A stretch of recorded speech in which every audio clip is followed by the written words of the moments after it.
အားလုံးပဲမင်္ဂလာပါအောင်ချမ်းမင်းဖို့ပေါ် channel ကနေကြိုဆိုပါတယ်အောင်ချမ်းမင်းညီကိုတွေအားလုံးပဲမင်္ဂလာပါဒီနေ့နိုဝင်ဘာ2ရက်တနင်္ဂနွေညမှာရှင်မြန်ကစားကြမယ့်ပွဲစဉ်များကိုသုံးသပ်တင်ဆက်ပေးသွားမှာဖြစ်ပါတယ်ပထမပွဲအနေနဲ့ဝက်ဟမ်တဲ့နယူကာဆယ်အသင်းအဆင့်3မှာရပ်တည်ပြီးရမ12မှဝမ်အသင်းကအဆင့်19မှာရပ်တည်ပြီးတော့ရမ4မှရရှိနေထားမှာဖြစ်ပါတယ်လက်ရှိပေါင်ကြီးရနယူကာဆယ်အသင်းက1 plus 10 3လုံးပေါင်း80နယူကာဆယ်အသင်းဟာလက်ရှိချစ်သွမ်းတဲ့ရက်လက်ကတော့မဆိုးပြောမယ်တစ်ဖက်မှာဖြစ်တဲ့ဝက်ဟမ်အသင်းကတော့ရက်လက်တွေဆိုးရနေတယ်ဒီနေ့ဇယားမှာအောက်ဆုံးအနေထားမှာရောက်နေတယ်ဒီနေ့ထားမှာဖြစ်လို့နယူကာဆယ်ဝက်ဟမ်အသင်းကတော့နိုင်ရအောင်ကစားလိမ့်မယ်လို့ကျွန်တော်ကတော့ထင်တယ်ဒါမှမဟုတ်နယူကာဆယ်ပေါ်ဒီကြိုက်တယ်နောက်တစ်ပွဲကတော့မန်စီးတီးအသင်းနဲ့ဘုံမော့အသင်းတို့ရဲ့ပွဲစဉ်မန်စီးတီးအသင်းဟာအဆင့်8ရမ16မှဘုံမော့အသင်းကတော့အဆင့်2ရမ18မှနဲ့ရပ်တည်နေပြီးတော့မနက်ခင်းပေါက်ကြီးရမန်စီးတီးကတလုံး20ရှုံး3လုံးပေါင်း10ရှုံးအနေထားမှာမန်စီးတီးကဒီပွဲမှာရိုဒီပြန်ပါဝင်လာမယ်လို့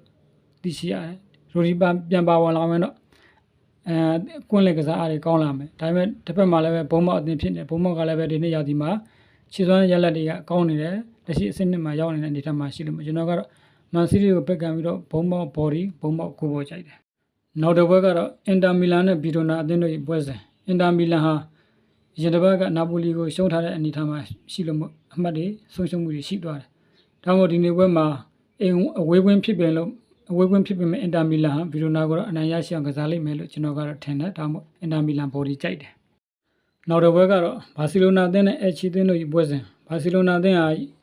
ပြီးခဲ့တဲ့ဘက်ကရဲမဒရစ်ကိုရှုံးထားလို့ဒီနေ့အင်ကွင်းမှာတော့နိုင်ပွဲရရှိအောင်ကြိုးစားလိမ့်မယ်လို့ကျွန်တော်ကတော့ထင်တယ်။လက်ရှိပေါက်ကြီးရ2 plus 10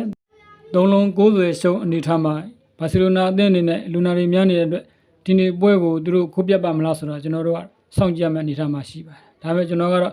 ဘာစီလိုနာဘော်ဒီနဲ့ဘာစီလိုနာကိုပေါ်ကြိုက်တယ်။နောက်တစ်ပွဲကတော့ AC မီလန်နဲ့ရိုမာအသင်းတို့ပွဲစဉ်မနေ့ပိုင်းပေါက်ကြီးရဲ့ ACL level 60ရှုံးနှလုံး40ရှုံး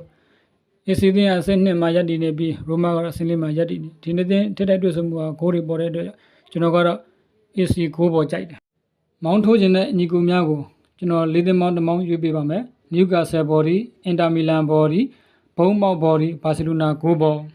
အောင်ချမ်းမင်းဖို့ပေါ် channel ကိုကြည့်ရှုအပ်ပေးနေကြတဲ့ညီကိုတယောက်ချင်းစီတိုင်းကိုအထူးပဲကျေးဇူးတင်ရှိပါတယ်အားလုံးကံကောင်းကြပါစေ။